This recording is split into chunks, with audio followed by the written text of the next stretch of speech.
Tia Nyamira Okong'o Mogeni oyibo igwikirana samatanga iyo igonera kwanira iguru yobochori oboke obwo atebire no bubuyo nene kurwa enseme kwamiria serikali asegi agikeiri mono abamereri babo asobotumekyo bobe bwoborai n'ekibesa cy'omwana inchi tiango turarigereria torenere nkwana yaye na kiakwanira karinga samatanga iyo.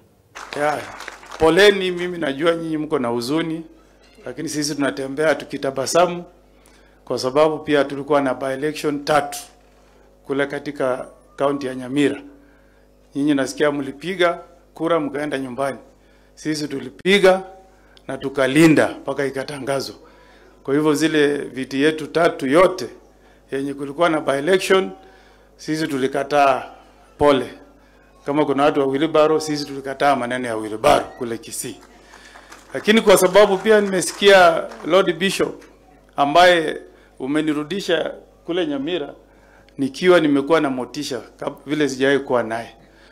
Amesema kwamba tuendelee kuwa na vita ya kulinda nchi, vita ya kutetea watu wetu na vita ya kuhakikisha kwamba tunatetea kanisa.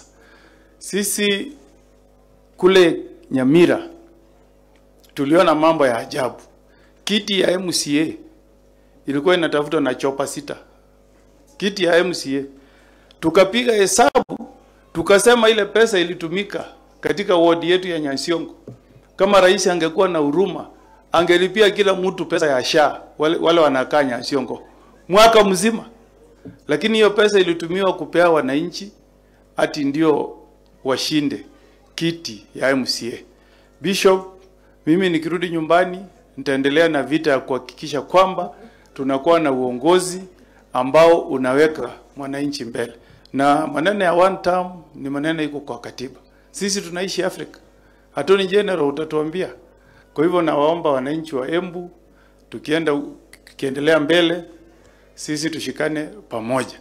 Sisi kutoka Nyamira, kutoka Kisii tumeamua tunasimama nyuma ya waziri wetu wa zamani Dr. Fred